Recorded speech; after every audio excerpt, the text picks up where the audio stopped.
Hey, hello, beautiful human. Welcome to your sessions with SistaSexologist. And I am SistaSexologist, Miss Queen, your erotic intelligence coach. And so today we're going to talk about something that brought you in here, erotic intelligence. We are going to talk about the relationship to the erotic, what erotic intelligence is, how the erotic intelligence helps you take care of your erotic needs, and what to do if you want to learn how to be in an empowering relationship with the erotic. As I mentioned in the last video, the skills about embodied intelligence is like us being able to understand that we are whole, you are whole. And that is where we start from. Sessions with SistaSexologist is about reminding you that you are whole and that there are pressures in this capitalistic society that teaches us to perform, especially if you're a person who is of African descent and dark skin, because we recognize that we live in a racialized capitalistic system. Let me slow down. So before we get into erotic intelligence and what it is, I want to talk a little bit about erotic needs. And so what I'm actually going to read from you, I was thinking, I want to read something from my Substack that kind of hit people where they needed to, right? And I wanted to share with you to see how it shows up for you, okay? So the article is called ErotiC Alchemy, the 6 erotic needs of the erotic self. And the Substack is named Erotic Intelligence Learning to Play. You can go look at it. I'll make sure I put the link in there. But right now, stay here with me, all right? I'll read you as we go along. You can go back and look at it. Okay. Mind you, I've been in my healing as an adult since 2003. That was 27 going on 28. Since 2021, I've deepened my relationship with this work because I got to a point where I had to consider how to be happy in a time of chaos. Sound familiar? I was going through right at the beginning of my menopausal stages. Moving through the mud of my self-limiting beliefs in ways that required me, I was moving through the mud of my self-limiting beliefs in ways that required me to stretch beyond what I saw and what I knew. We're going to see a hot flash probably today. Moving into that unknown was hard. Let me tell you, change can be hard, but ease only comes from change. Hold on to that, okay?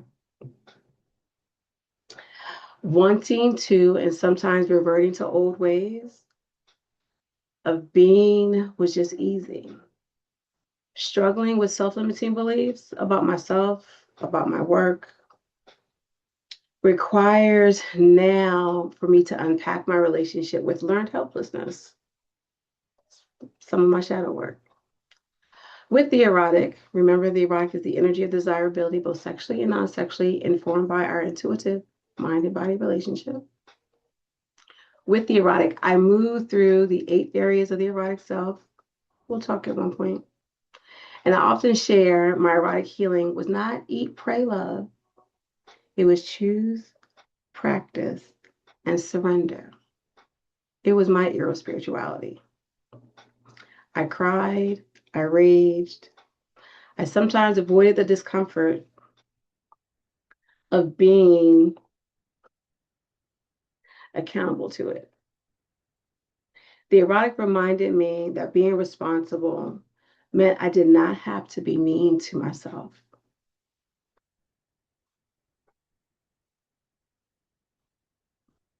This part of my erotic journey was about presence, not performance. Welcome. I had to be genuine with myself, not just authentic. People think authentic can still be fake. Authentic can still be mean. You have to be sincere. That's what makes us authentic. Authentic, your sincerity. This is an example of one of the the authentic consent principles, radical responsibility. Being responsible meant I needed to own my shit and I needed to be accountable to it. Why do I say that? Because my wounded self was authentic. But that was not the authenticity I wanted to embody. Alchemy is the process of transformation. I use energy medicine in my healing practices. ErotiC Alchemy is the spiritual sacred process of transforming emotional wounds, somatic imprints, and internalized shame into embodied safety, intuitive wisdom, sensual power, and erotic self-trust. That's what my book Shift is about. It's about the internal tools of your energy medicine for ErotiC Alchemy. To move from performance to presence, I had to be intentional and desire the transformation of my pain into my power. This glare. To move from numbness and disassociation into sensation, and from the fragmentation of my erotic disconnection into feeling whole erotically. It was then I realized my somatic healing practice, Shift, I've had around since I was 27, wasn't just a somatic practice. It was an embodied practice that included 3 keys of embodied intelligence: emotional, somatic, and erotic. Right? Emotional intelligence teaches us how to manage our emotions. Somatic intelligence teaches how to manage the responses to our emotions. And erotic intelligence helps us understand our inherent worth simply because we exist, and how to create a trusting relationship with our discernment. Shift, the self-liberation practice, did not have me practicing or healing in silos. One of the reasons why my visibility wound is healing. Shift gave me the erotic courage to transform my pain into erotic power and create the relationships I truly desired for myself, with myself, and with others. And it feels really good, and it still does. I think I wrote this in the last year. Does it always? No, it doesn't. It absolutely positively doesn't always. Healing is work, rest, and play. It is never just one or the other. It's both and, not either or. And sometimes it's hard, and sometimes it's easy. But now I know and trust myself to manage the space between my ebbs and my flows. I love looking at things as figure eights, right? Ebbs and flows, energy, ebbs and flows. Energy always exists. It never goes anywhere. If we understand basic science, energy never goes anywhere. It transforms, it transmutes. When energy does go anywhere, what does it become? A black hole. But I digress. Erotic expansion is what this space is. When you're at your growth edge and you want to retreat into old ways, and you're like, yeah, nah, I'll be good over here self-sabotaging. I'll be good over here self-sacrificing. I'll be good over here just ruminating my thoughts of self-doubt. Yeah, and you're there and you're familiar, and you just, sometimes that freeze, flight, and that the trauma responses show up, and you're like, oh shit, what do I do? Yes, that's when you're in relationship with the erotic, is your growth edge. That's where you can erotically expand. Erotic expansion is one of the 6 erotic needs of the erotic self. Erotic expansion is about our capacity and ability to transform and grow into the erotic being we desire to become, even in late stage capitalism. It is healing, resting, and playing. So let's talk about the 6 needs of erotic intelligence. The 6 needs of erotic intelligence: embodied safety, erotic presence, radical self-permission, erotic expression, intimate connections, and erotic expansion.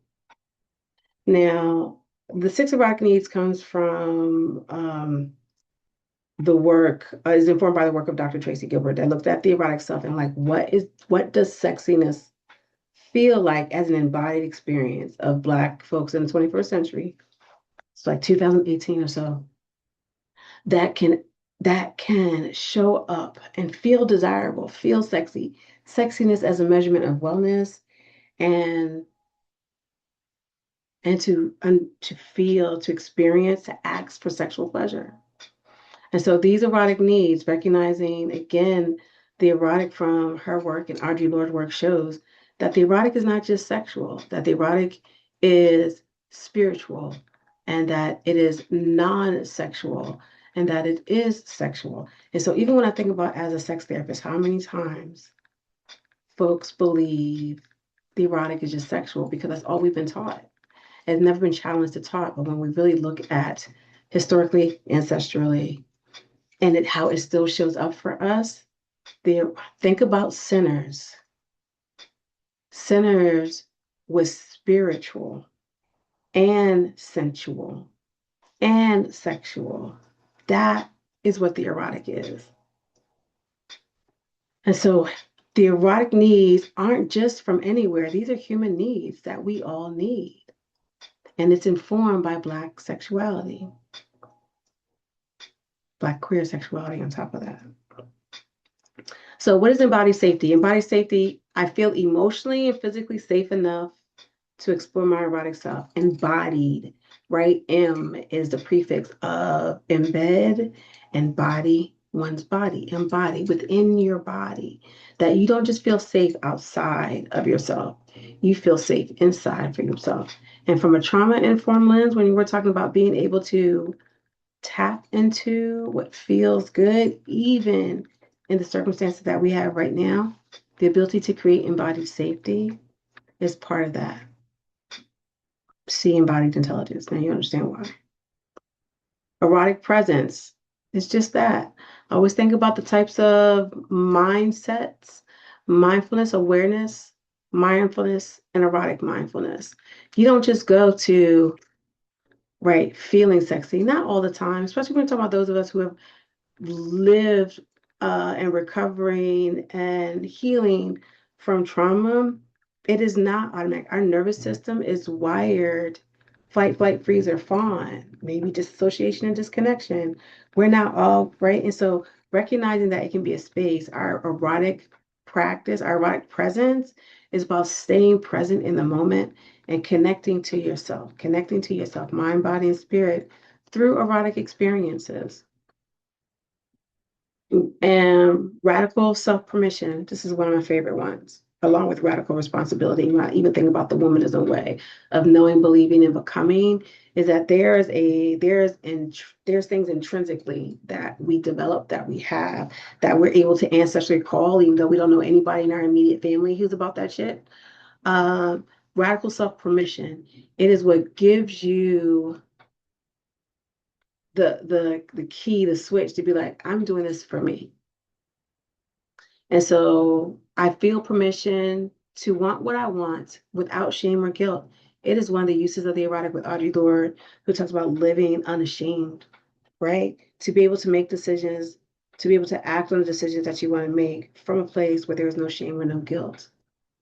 That doesn't lead you. Erotic expression. I have safe ways to express my erotic self through movement, through play, through art, through voice. Think about seduction. Think about, I said art, my hair, my glasses, right? My room divider. Think about the things that you express your erotic energy. My gold hoops, my silver ones when I want to wear them, and they're always thin. That's me. It could be those who wear corsets. It could be those who think about ableism, walk with a cane, disabled folks, like being able to erotically express yourself, right? We have to be, yes, we have to understand the defaults and how that shows up, because desirability politics also requires disability justice. I digress. Intimate connections. I feel erotically connected to myself. Remember, intimate is about emotional connection. Look at the work at Bell Hooks. Uh, Look at the work of Adrienne Marie Brown.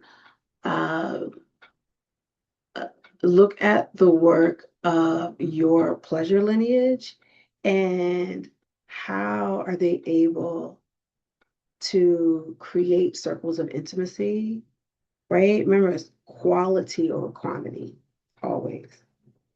Erotic expansion, which we talked about earlier. I feel like I am growing and transforming. Stretch your arms out. How often do you take up space and do you give yourself permission to take up space? That's what erotic expansion is also asking me too. And so erotic needs embody safety, erotic presence, radical self-permission, erotic expression, intimate connections, and erotic expansion. And so your erotic intelligence is going to take care of those erotic needs. Now let's talk about what erotic intelligence is. Forgot to tell you too, when you come with your sessions, make sure you bring a pencil and paper because I know pencil and paper because I know, or keep it in your notes or something because I know I'm going to say something that you're going to be like, what did Queen say again? You can always play it back. Thankfully, we record these sessions. All right, so erotic intelligence. Now, erotic intelligence, as I was moving along, as I said, my healing was not eat, pray, love. It was choose, practice, and surrender. And somewhere between perimenopausal, a failing business, private practice, and just life changes, leaving courageously, just like leaving dating and relationships as I was trying to figure out and navigate my own queerness and understanding of my own non-monogamous self. Like I was going through the things. And so I realized, and again, I've been doing my healing since I was 27. I have done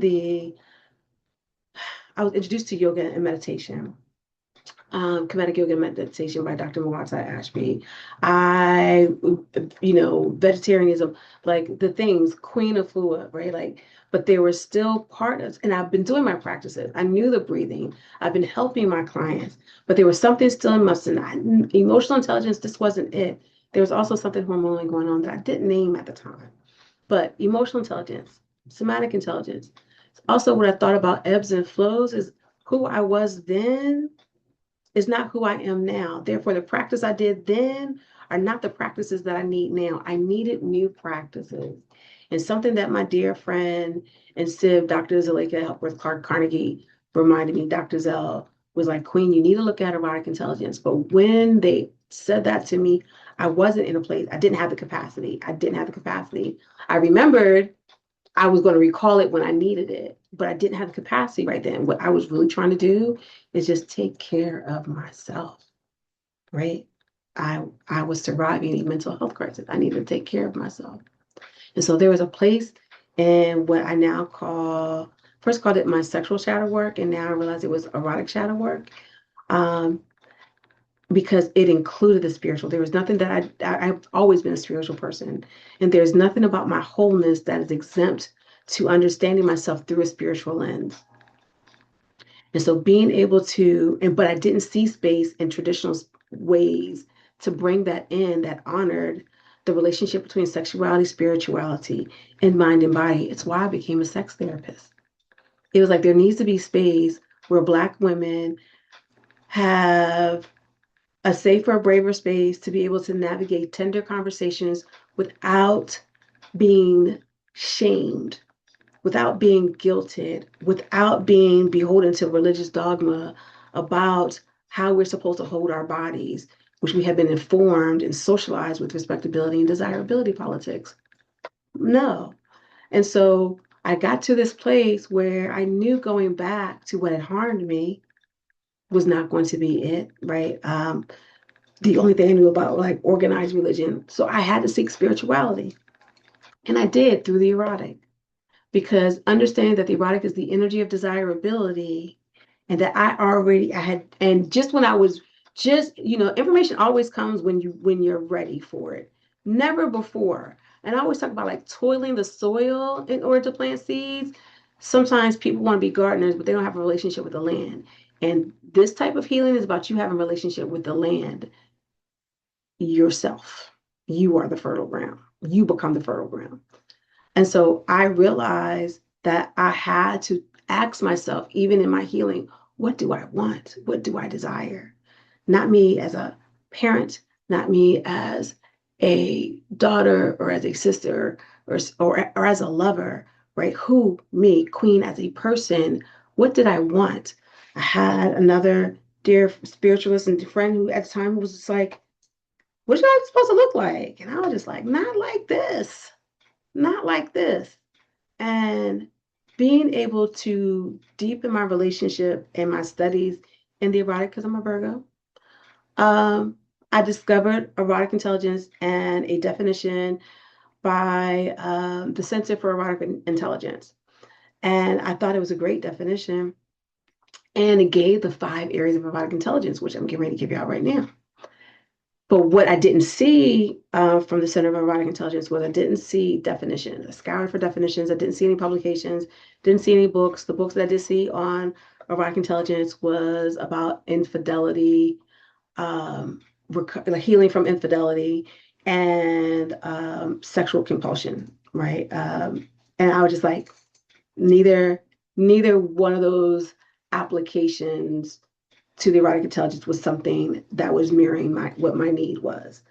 And so I was like, it's like anything else. When you also look from a place of decolonizing your healing, you do that. And there is a process we'll talk about in another video about how to decolonize your practice, because what I've identified is at least 8 different embodied steps that we actually go through. And so that's the same thing that I do. I always challenge the language, acknowledge, challenge, deconstruct, right? Decenter, and I had the privilege of having the time. And so I did it then. So you don't have to do it now, like what I did.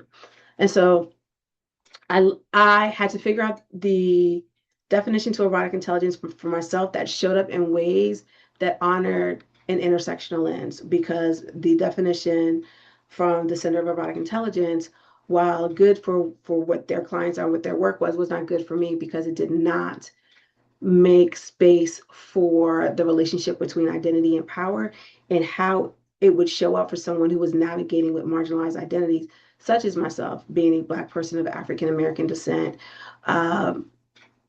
socialized cisgender, identify as agender or gender fluid, agender, a woman, and therefore gender fluid, and really still trying to come into conversations with myself. And mind you, I'm at a big old age, right? I'm in my late 40s. It's right before my 50th birthday.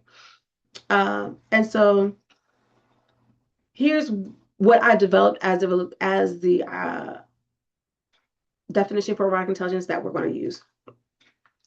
And so erotic intelligence is the intuitive and discerning ability to navigate love, desire, intimacy, and your erotic power with authenticity and erotic curiosity in your everyday life. And no, I'm not making it shorter, because every last thing counts. It's the intuitive and discerning ability to navigate love, desire, intimacy, and your erotic power with authenticity and erotic curiosity in your everyday life. And I'll make sure I put it in the description. And here are the 5 keys to erotic intelligence. Body attunement, listening and responding in a timely fashion to your mind, body, and energetic signals, your needs for safety, pleasure, intimacy, and connection. If you remember nothing else, body attunement is somatic intelligence actualized, activated, that you're going to listen and respond to your body, your mind, and your energy. Listen and to respond in a timely fashion, because that's when, if we don't, what shows up? We're self-sabotaging, the fuck it's and the fuck ums. Fuck it is when we're self-sabotaging. Fuck them, I don't mean no harm, but I gotta choose me. Body attunement is going to have you navigating your relationship to how you show up with yourself. Social intelligence, fully relationship skills, empathetic holding space for others and yourself while navigating power dynamics, your own thoughts, feelings, and behaviors. It's your relationship skills. Social intelligence are your relationship skills. Emotional intelligence, we talked about managing your thoughts, beliefs, and behaviors. And so somatic intelligence and embodied somatic intelligence and emotional intelligence is part of your erotic intelligence. So there is no either or, it's both and. You are whole. Self-awareness on steroids is what the Center for Erotic Intelligence calls it. And I was just like, oh, in my practice, it's what I call the presence practice. It is your discerning and intuitive ability to be in relationship with your boundaries, your intention. Yeah, your embodiment, to be present in the moment, awareness, intention, and effort. We'll talk about it. And what I call erotic curiosity or creative imagination. And that is how you lean in and explore your erotic power with authentic consent, expressing both your erotic needs and desires without shame. And so, 5 keys to your erotic intelligence: your body attunement, your social intelligence, your emotional intelligence, your presence practice, and your erotic curiosity. And you need see, so that's your wholeness you're walking in, and you're taking care of your erotic needs. You're taking care of your needs for intimate connection. You're taking care of your needs for erotic expression. You're taking care of your needs for erotic expansion. You're taking care of your needs for your erotic presence. You're taking care of your needs for your embodied safety, right? And so you're taking care of your erotic needs because your erotic self is practicing, is living from this place of being erotically intelligent. This is why sessions with SistaSexologist is about nuanced conversations, because it's time to have nuanced conversations. I can't have these type of conversations in clip bites. It really has to be your intention to sit down and be like, listen, let me get my session in. And there are so many ways in which we are going to apply sessions, this work, this healing work of the erotic intelligence, using erotic intelligence, understanding your erotic self. Here with sessions at SistaSexologist, some ways we're going to be running fun because, like I told you, it's work, rest, and play. But what you're going to take away from today is what those 6 erotic needs are. You're going to check in with yourself about your 6 erotic needs. And how are you going to check in with yourself? You're going to take a quiz because I'm a Virgo and I got something for that. But I make it fun. And so just go ahead and go to the page link. I'll make sure I also have it in the description. But take your erotic confidence self-assessment and see where you are in relationship to your erotic needs. And move from there, right? If you find that you want some support when it comes to your erotic needs, then I believe that there will be several recommendations for you at the end of that self-assessment. Otherwise, just continue to come back here, like, share, and subscribe, because we're going to dig in deep, because liberation happens from within. And this is part of how you're going to go ahead and choose to take care of yourself. We're going to use the erotic as informed by Audre Lorde with our erotic intelligence, understanding our erotic self. Because erotic liberation is how we get to embodied liberation. The shame that you're carrying is not yours. And with the erotic, you can dissolve the embodiment of shame and move from a wounded to empowered embodiment. Told you, you are the medicine that you seek, and I am not going to take you to a place I cannot bring you back from. Until next time, take good care of yourself. This is Miss Queen, Sessions with SistaSexologist. Later.